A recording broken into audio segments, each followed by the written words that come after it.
오늘 주일 오후 찬양 예배의 말씀은 골로새서 1장 15절에서 23절 말씀입니다. 신약성경 324쪽에 있습니다. 제가 봉독해 드리겠습니다.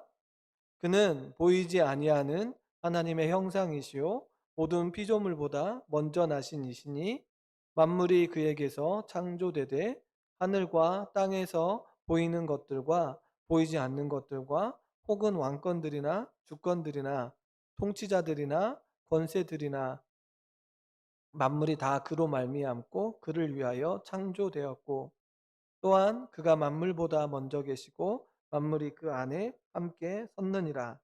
그는 몸인 교회의 머리시라. 그가 근본이시요 죽은 자들 가운데서 먼저 나신 이시니 이는 친히 만물의 으뜸이 되려 하심이요 아버지께서는 모든 충만으로 예수 안에 거하게 하시고 그의 십자가의 피로 화평을 이루사 만물 곧 땅에 있는 것들이나 하늘에 있는 것들이 그로 말미암아 자기와 화목되게 되기를 기뻐하심이라. 전에 악한 행실로 멀리 떠나 마음으로 원수가 되었던 너희를 이제는 그의 육체의 죽음으로 말미암아 화목하게 하사 너희를 거룩하고 흠없고 책망할 것이 없는 자로 그 앞에 세우고자 하셨으니 만일 너희가 믿음에 거하고 터 위에 굳게 서서 너희 들은 바 복음의 소망에서 흔들리지 아니하면 그리하리라. 이 복음은 천하 만민에게 전파된 바요 나 바울은 이 복음의 일꾼이 되었노라. 아멘. 오늘은 골로새서 1장 15절에서 23절의 말씀을 통하여 복음의 소망이라는 제목으로 함께 은혜를 나누고자 합니다. 코로나19 바이러스로 인하여 주일 오후 찬양 예배를 영상으로 드리게 되었습니다. 이 시간 하나님의 말씀을 통하여 은혜 받는 귀하고 복된 이 시간 되길 소원합니다. 바울은 골로새 성도들을 향하여 하나님을 아는 자들의 영광, 하나님을 아는 자들의 영광된 삶을 살기를 바라며 기도했습니다. 그 영광된 삶은 바로 믿음의 역사, 소망의 인내, 사랑의 수고로움으로 이루어짐을 누구를 통하여 알 수 있었냐면 예수님을 통하여 알게 되었습니다. 그리하여 바울은 예수님께서 걸으셨던 그 길을 걷기 위해 몸부림을 치고 있습니다. 우리 역시 이 영광된 삶을 살기 위해 믿음의 역사, 소망의 인내, 사랑의 수고로움을 통하여 하나님을 아는 자들의 영광된 삶을 살기 위해 우리 역시 예수님을 따라 몸부림을 치는 인생이 되어야 합니다. 그러할 때 진정한 기쁨을 얻게 됩니다. 소망을 발견하게 됩니다. 오늘 본문에도 바울은 무엇에 관하여 이야기를 하고 있냐면 복음의 소망에 관한 이야기를 하고 있습니다. 요즘 성도님들의 삶 가운데 소망은 무엇입니까? 바라고 원하는 것이 무엇입니까? 이 땅을 살아가면서 바라고 원하는 것이 많이 있지 않습니까? 지식을 통한 사회적 지위와 부를 얻으려고 부지런히 노력합니다. 물질을 통하여 평안한 삶으로 나아가고자 노력합니다. 지위와 부, 물질을 얻는 그런 일들이 과학의 발전으로 인하여 더 쉽게 이루어지는 것 같아 보입니다. 그럼에도 요즘 우리가 코로나19를 겪는 이 시대 속에 원하고 바라고 있는 일들이 순식간에 사라져 버리는 일들을 겪고 있지 않으십니까? 지위와 부, 물질, 과학이 아무런 것도 아님을 알게 되지 않으십니까? 그러기에 우리는 다시 한번 우리의 삶을 바라봐야 합니다. 진정한 소망은 무엇인가에 대한 진지한 질문을 던져봐야 합니다. 오늘 본문을 통하여 우리 안에 영원토록 갈망해야 할 소망이 있음을 발견하고 그 참된 소망 안에 살아가는 우리 모두가 되기를 주님의 이름으로 소원합니다. 바울은 오늘 읽은 본문을 통하여 누구에 관하여 이야기를 하고 있냐면 예수님에 관하여 이야기를 하고 있습니다. 바울은 예수님에 관하여 15절을 보니 그는 보이지 아니하는 하나님의 형상이라고 말하고 있습니다. 하나님께서는 보이지 않는 영이셔서 그 어느 누구도 볼 수 없습니다. 그런데 그러한 하나님께서 인간의 몸을 입고 이 땅에 오셨습니다. 요한복음 1장 18절에 보면 본래 하나님을 본 사람이 없으되 아버지 품속에 있는 독생하신 하나님이 나타내셨느니라 라고 말하고 있습니다. 바로 예수님의 성육신의 사건을 가리키고 있습니다. 그리하여 예수님께서는 또한 이렇게 말씀하셨습니다. 요한복음 14장 9절에 보면 예수께서 이르시되 빌립아 내가 이렇게 오래 너희와 함께 있으되 내가 나를 알지 못하느냐? 나를 본 자는 아버지를 보았거늘 어찌하여 아버지를 보이라 하느냐? 예수님께서는 빌립이 아버지를 보여달라고 하셨을 때 나를 본 자는 아버지를 보았다고 말씀해 주십니다. 그러므로 예수님께서 보이지 아니하시는 하나님의 형체로 나타나신 형상임을 알게 됩니다. 그러면서 예수님은 완전한 인성과 완전한 신성을 가지신 분이며 육안으로 볼 수 있는 하나님임을 15절을 통하여 우리는 알게 됩니다. 예수님이 누구이신가? 바로 하나님이시라는 진리를 깨닫게 됩니다. 바울은 이 진리를 믿을 수가 없었습니다. 예수님이 하나님이시라고 하는 이 진리를 믿을 수 없어서 살기가 등등하여 누구를 잡아 죽이려고 했습니까? 예수님을 잡으려고 다메섹으로까지 향하여 나아가지 않았습니까? 그런데 바울이 지금 무엇을 강조하고 있습니까? 예수님이 하나님이시라는 그 진리를 그는 보이지 아니하시는 하나님의 형상이라고 하는 이 표현을 통하여 사용하고 증거하고 있습니다. 바울은 예수님을 만난 이후에 예수님이 하나님이시라는 진리를 믿음으로 고백하며 나아갔고 또한 이 진리 속에 온갖 어려움과 핍박과 고난을 당하면서도 이 진리 안에 거하는 것을 보게 됩니다. 그리하여 지금 역시 바울은 감옥에 갇혀 있기도 합니다. 성도님 여러분, 예수님이 보이지 않는 하나님의 형상, 곧 하나님이시라는 이 사실을 우리도 믿음으로 고백해야 합니다. 예수님이 이 땅에 사시면서 보여주셨던 놀라운 일들을 우리는 알고 있지 않습니까? 그래하여 우리는 이 사실을 부인할 수 없습니다. 그러기에 예수님을 하나님과 주로 고백하며 이 땅 가운데서 하나님의 영광을 드러내는 소망 있는 자의 삶을 살아가기를 소원합니다. 그리고 15절 후반절에 보면 바울은 예수님께서 모든 피조물보다 먼저 나셨다고 합니다. 먼저 나셨다라고 하는 이 말을 통하여 예수님을 설명하고 있는데 예수님께서는 모든 피조물을 보다 먼저임을 알게 될 뿐만 아니라 모든 피조물보다 먼저임을 알게 된 것뿐만 아니라 모든 만물에 대한 주권을 가지고 계심을 알게 됩니다. 모든 피조물보다 먼저인 것뿐만이 아닌 모든 만물의 주권자, 주권을 가지고 계시는 분임을 알게 됩니다. 그리하여 이러한 사실을 바울은 16절에서 17절에 더욱더 구체적으로 말하고 있는데 16절에서 17절을 보면 그 긴 문장으로 되어 있죠. 긴 문장으로 되어 있습니다. 그런데 이 긴 문장으로 되어 있는 그 열거되어 있는 이 부분을 제외하고 읽어보면 만물이 그에게서 창조되되 만물이 다 그로 말미암고 그를 위하여 창조되었고 만물이 그 안에 함께 섰다라고 말하고 있습니다. 그것을 말해준다는 것입니다. 다시 말해 모든 만물이 예수님에 의하여 예수님을 위하여 예수님 안에서 창조된 것입니다. 그리고 예수님이 이 만물을 소유하고 계심을 말씀해 주고 있습니다. 모든 만물을 창조하시는 분이 누구인가? 바로 예수님이시며 그 만물을 붙잡고 계시는 분이 또한 누구인가? 바로 예수님이십니다. 그리하여 모든 만물은 예수님을 위해 존재해야 합니다.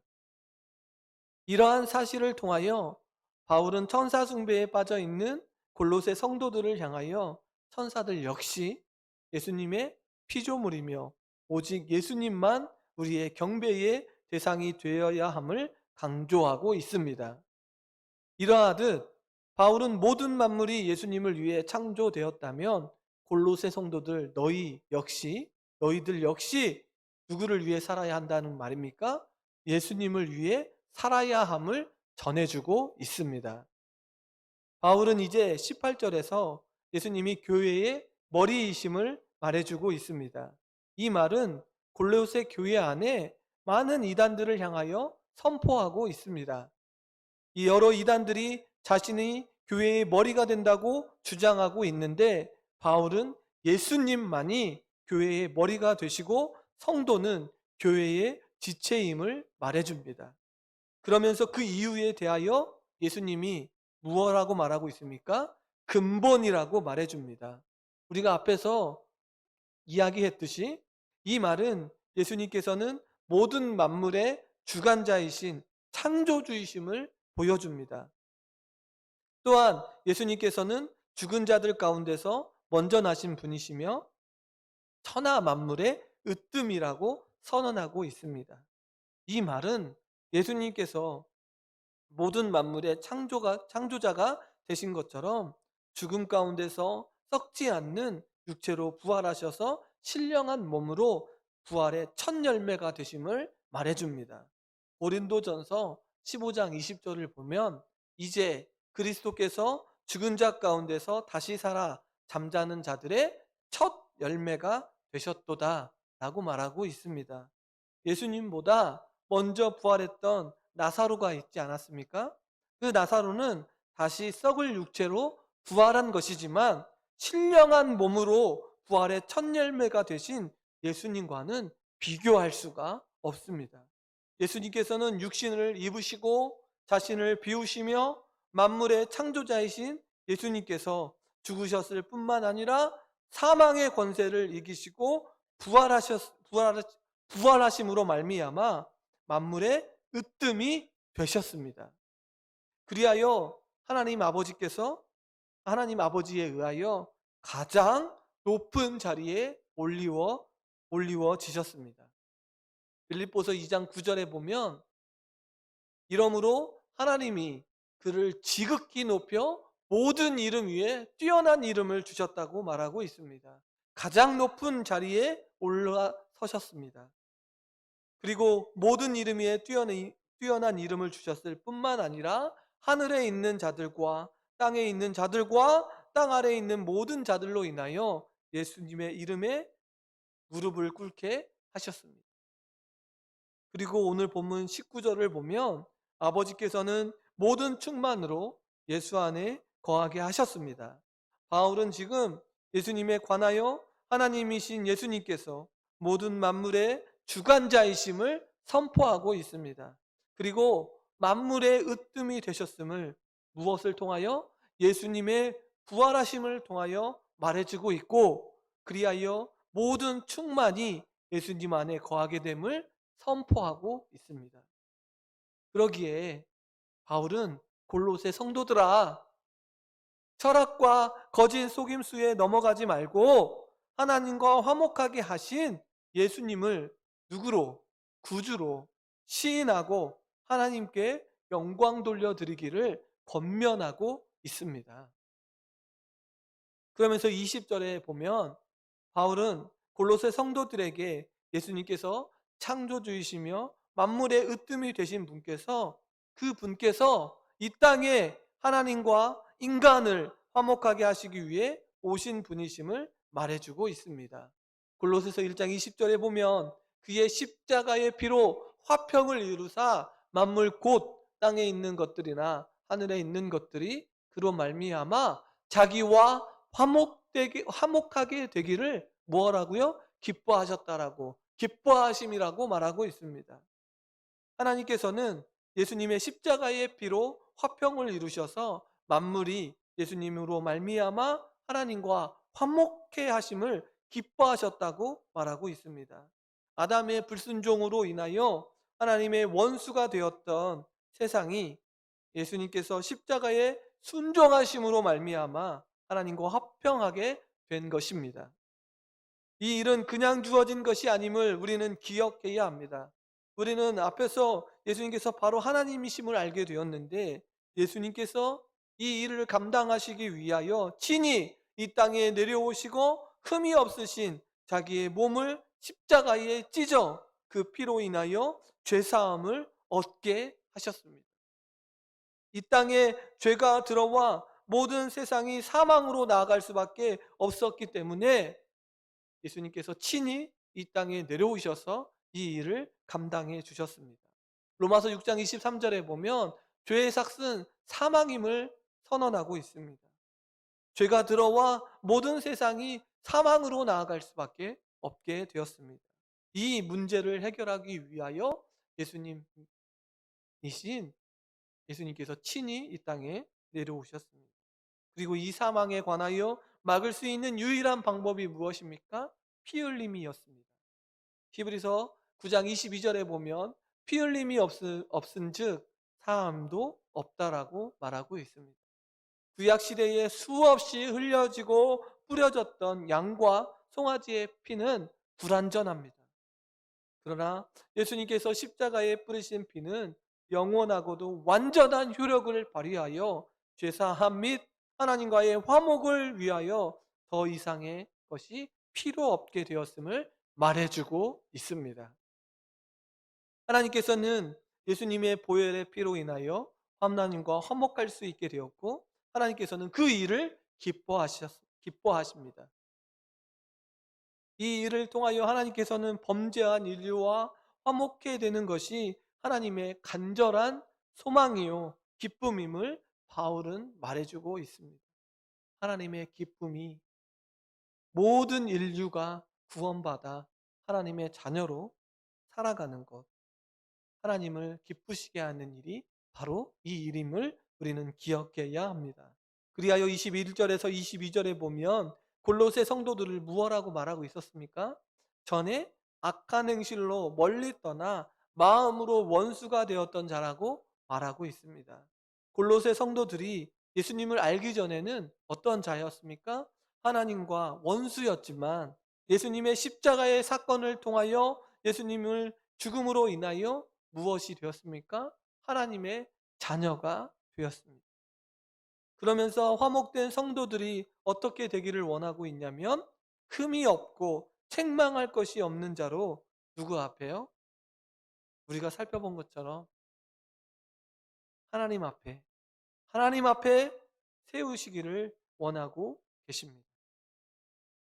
성도님 여러분 우리가 흠이 없고 책망할 것이 없는 자가 될 수 있는 이유가 무엇입니까? 우리의 인생을 돌아보면 흠이 없고 책망할 것이 없는 자입니까? 그럼에도 불구하고 우리를 흠이 없고 책망할 것이 없는 자가 될 수 있는 이유가 바로 예수 그리스도의 보혈의 피로 가능하게 되었습니다. 우리의 공로가 아닌 만물의 통치자이신 하나님의 계획 속에 이루어지는 그 귀한 사랑으로 인하여 하나님 앞에 서게 되었습니다.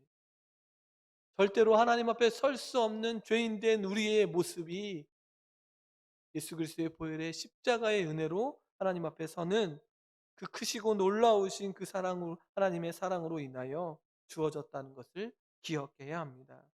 하나님의 그 크신 사랑으로 인하여 한결같고 그 영원한 그 사랑으로 주어진 놀라운 은혜임을 기억해야 합니다.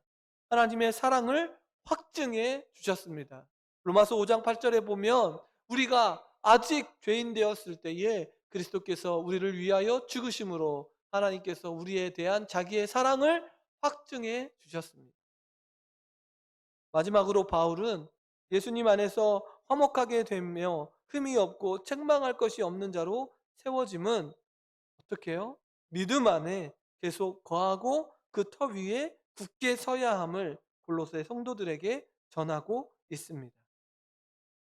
그러면서 바울은 골로새 성도들에게 복음의 소망에서 흔들리지 말 것을 권면합니다.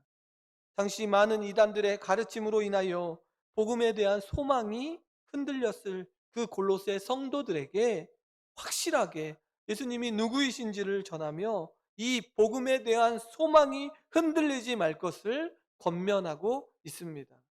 그러한 가운데 바울은 이 복음은 천하 만민에게 전파되었고, 또한 바울 역시 모든 믿는 자들에게 소망을 주는 복음의 일꾼이 되었음을 강조하고 있습니다. 바울은 감옥에 갇혀 있으면서도 주님의 뜻에 순종하여 하나님과 화목해 하는 복음의 증인의 삶을 살고 있음을 말해주고 있습니다. 이 기쁜 소식을 전하고 있습니다. 성도님 여러분, 말씀을 생각해 보면서 우리가 바라고 원하고 원해야 하는 소망을 발견하셨습니까? 그것은 바로 복음의 소망임을 알게 됩니다. 이 복음이 우리에게 참 기쁨과 평안을 가져다 줍니다. 순식간에 사라지는 소망이 아닌 예수님을 통하여 영원토록 누리게 되는 소망임을 알게 됩니다. 이 복음의 소망을 붙들고 살아가는 자를 통하여 하나님이 어떻게 하십니까? 하나님이 기뻐하십니다. 이 소망을 주시기 위해 하나님께서 인간이 되셔서 우리에게 오셨고 또 우리를 위해 십자가에 달려 돌아가셨으며 부활의 첫 열매가 되셔서 우리에게 무엇이요? 산 소망을 허락해 주셨습니다. 사랑하는 성도님 여러분, 죽은 소망, 죽어가는 소망, 죽어있는 소망, 헛되고 허망한 소망을 붙들고 살아가는 인생이 아닌 복음의 소망, 산소망을 붙들고 흠이 없고 책망할 것이 없는 그런 인생들이 되시기를 주님의 이름으로 소원합니다. 죄로 죽을 수밖에 없는 인생, 나밖에 모르는 인생, 내 것으로만 채우려고 하는 인생, 나만 기뻐하는 인생, 요즘 우리의 인생 속에 이러한 모습들이 가득하지 않습니까? 그런데 이러한 나만을 기쁘게 하는 삶을 소망이라고, 참된 소망이라고 여기며 살아가는 우리에게 하나님께서는 참된 소망이 있다, 산 소망이 있다라고 말씀하시며 우리에게 예수 그리스도를 보내어 주셨는데, 그것이 바로 복음의 소망임을 기억해야 합니다. 하나님께서 이러한 인생 안에 소망을 주심으로 인하여 하나님이 기뻐하십니다. 이러한 인생이 하나님 앞에 설 수 있게 하셔서 자신과 화목하게 하심을 너무나도 기뻐하십니다. 이 복음의 소망을 붙잡아야 합니다. 그리하여 영원한 생명을 누려야 합니다. 참된 소망 안에 기쁨과 소망을 붙들고 살아가야 되지 않겠습니까? 바울은 골로새 성도들에게 이 복음의 소망, 예수 그리스도의 은혜 속에 살아가는 이 복된 복음의 소망을 붙들고 살아가기를 권면하고 있습니다. 베드로전서 1장 3절에 보면 우리 주 예수 그리스도의 아버지 하나님을 찬송하리로다. 그의 많으신 긍휼대로 예수 그리스도를 죽은 자 가운데서 부활하게 하심으로 말미암아 우리를 어떻게 해요? 거듭나게 하사 산 소망이 있게 하셨다라고 말하고 있습니다. 이제 우리 안에 원하고 바라는 것이 산 소망을 주신 그 하나님을 어떻게 해야 할까요?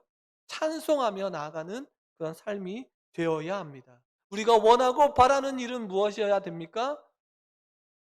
환경, 물질을 바라고 살아가는 인생이 아닌 우리의 영원한 문제, 영원한 삶의 문제를 이끌어 주시고 좌지우지하실 수 있는, 그리고 우리를 통하여 기뻐하심을 기쁘게 여기시고 우리를 통하여 기쁨을 얻기를 원하시는 하나님을 찬송하는 삶을 살아야 합니다. 우리에게 산 소망이 주어졌습니다. 그러기에 그 소망을 허락하신 하나님 앞에 서야 합니다. 바울은 지금 복음의 소망, 다시 말해 산 소망을 발견하고 마음껏 하나님을 전하는 자의 삶을 살고 있습니다. 하나님을 기쁘시게 하는 삶을 살고 있다는 것입니다. 우리 역시 복음의 소망, 산소망을 발견한 자들 아닙니까? 복음의 소망, 산소망을 깨달아 하나님의 자녀들이기에 하나님을 기쁘시게 하는 삶을 살아야 합니다. 마음껏 복음의 소망, 산소망을 바울처럼 전하며 살아가는 하나님의 자녀들이 되길 주님의 이름으로 소원합니다. 이 땅 가운데 우리에게 주어져 있는 이 참된 소망, 복음의 소망, 산소망을 붙들고 이 땅 가운데 담대하게 하나님을 찬양하며 하나님을 영화롭게 하는, 그리고 많은 사람들에게 예수 그리스도의 십자가의 은혜를 선포하며 나아가는 그런 거룩한 하나님의 자녀들이 되시기를 주님의 이름으로 축원합니다.